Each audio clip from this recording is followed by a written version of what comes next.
Yan. Bye.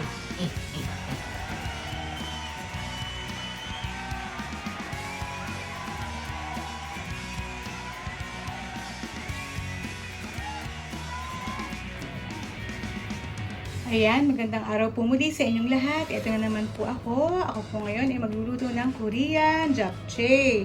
Para siyang pansit sa atin, pero ito naman po ay Korean version. So, tara na po. Tayo na pong magluto. Okay, by the way, ito na po ang mga ingredients. Meron po tayong oyster mushroom. Dapat po ito yung shiitake, pero wala po akong nakita, kaya pwede na po yan. Dapat po ay white onions. Ang available ko lang po ay red onions. Meron po tayong sesame seeds, sesame oil, green onions, carrots. Isa lang pong piraso yan. Yan po yung mga ingredients na nilagay ko po dito. Ito po yung mga beef na mince. Tapos, in-overnight ko na po siya na marinate.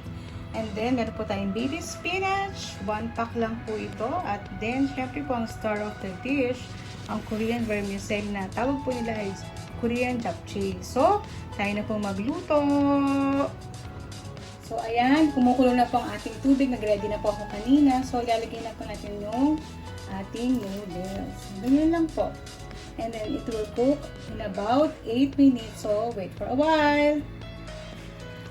Ayan, after 8 minutes, luto na po ang ating noodles. Atin na po i-drain. Off na po natin ang ating stove. Ayan, ang look. Sarap. Okay. See you later. So, ayan na po. I-blanch po natin ang ating spinach. Nagpakulo na po ako ng tubig kanina. And then, blanch lang po natin ito ng 1 minute. Okay. Blanch lang po natin ang ating spinach. Ganito po itsura ng spinach dito eh. Okay. So, yan lang po. After, ganyan lang po natin. Lagyan po natin ng konting salt. Okay. Just 1 minute lang po kasi atin po siya i-drain lang. Lagyan po natin siya ng konting salt. Okay.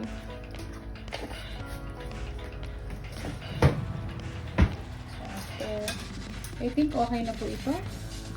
Atin na pong i-drain. At pipiga yan. See you later po. Ito na po yung itsura niya nung piniga ko siya. Wala na po siya. Nung binalang siya piniga yan. Ito na po ang itsura ng ating spinach. Okay. Okay, to begin with, check po natin ang ating pong salad master. Ito po kasi yung ginagamit ko. So, sa recipe po ng Japchae sa Korean, dapat po meron siyang sesame oil. Pero dahil, ano po ito, pwede nang walang oil.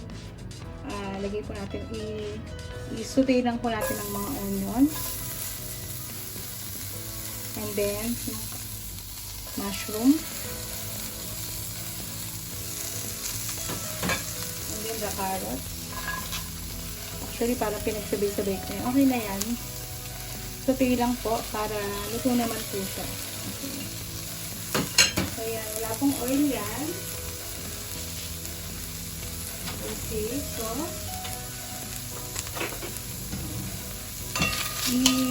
initin lang po natin ang ganito. Parang saute na walang oil. Hindi ko napaka-healthy. Okay. So, saute lang po natin to. Medium heat lang.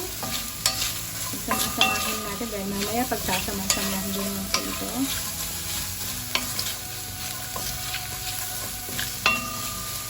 Meron na. Usually po talagang meron siyang bawat isang carrots, mushroom, lahat po siya ay merong sesame oil. Pero dahil ito po ang aking ginagamit, healthy po ito. Ano lang po ito. Tatakpan lang po ng 2 minutes and then done na po ito. Again. Okay, done na po ito after 2 minutes. So, set aside ko na po ito. So, ito na po ang ating sinet aside. So, makikita nyo po, hindi ko po siya hinugasan kasi nga po pwede na naman. So, ilalagay ko na po yung beef.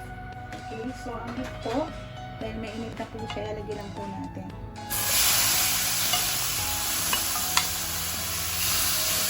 Ito po yung flavor ng beef. Na naka-overnight na po. Marinate na po ito ng overnight. Ayan, ganyan-ganyan lang po siya.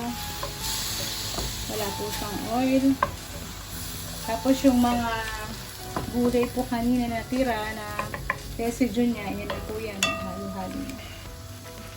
Okay. Kasi ang beef, madali lang po naman talagang maluto. Ito niyo pag nag-brown. So, okay na po siya.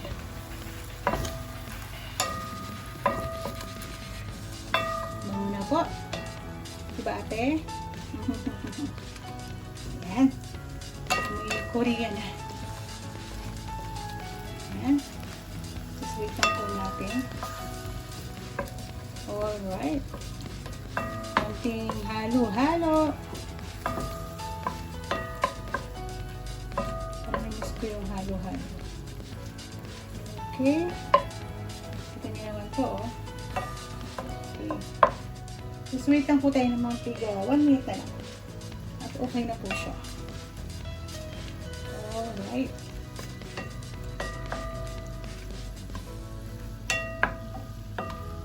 Kaya nagbabara na po siya. Ibig sabihin ay luto na siya. Okay. Tikman nga natin isa.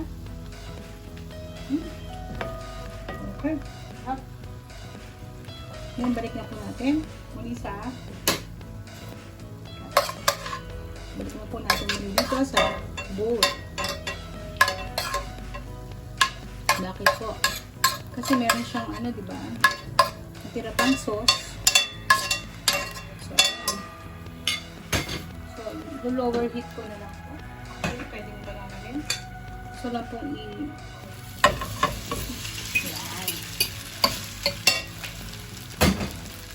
Kailangan pong ma-absorb yung sauce po nito. Wow. Pwede luto na po siya. And then, kasi, ang kulit lang yun. Yan. Ang ating, and then, saka pa natin ilalagay ang ating olive oil. Enough ko na po. Sabi ko na po yan. Ang ating pong gulay. Luto na po siya. Okay. So, okay. Next. Ang ating beef. Sarap po. And ang ating spinach. Lagay po natin. Okay. And then, ang ating egg. Nakalimutan ko pong sabihin na may egg na nag-fried and then slice. Oh, ang ganda ng kulay. Praise the Lord. Haluin na lang po natin. So, ayan na po. Haluin na po natin ang ating japchae. So, lalagyan po natin ng konti lang na sesame seed. Okay. Ayan na po. Wow. Sarap. Ayan po. So, nag-gloves naman po ako. Dahil kanina mainit-init pa. Pinalamig ko lang. So, ito na po yung ating. Oh, sarap, no? Sarap tingnan. Ang Korean japchae. Tamang-tama lang po. Yung lasa po niya yung sa marinated na beef. Ayan. Okay na ba lahat? Okay na ba? Ayan, hinalo lang po natin. At ayan na po ang ating Korean japchae. Plating na lang po natin mamaya. Ayan, yun na po ating finished product. Ang Korean japchae. Kain po tayo. God bless everyone. Salamat po sa inyong panonood. Kung nais nyo po na malaman o para lagi kayong updated sa aming new vlog, just hit the notification bell. And to support our YouTube channel, just click subscribe, like, and share. Kung meron po kayong gustong i-request, just comment below. At gagawin po namin ang aming makakaya na i-prepare ang inyong requested dish. Hanggang sa muli, ito po ang inyong kapuso, kapamilya at kapatid na nagsasabing, a healthy dish will give you a happy heart. Salamat pong muli sa inyong pagtangkilik and see you po for our next video. God bless. Bye-bye.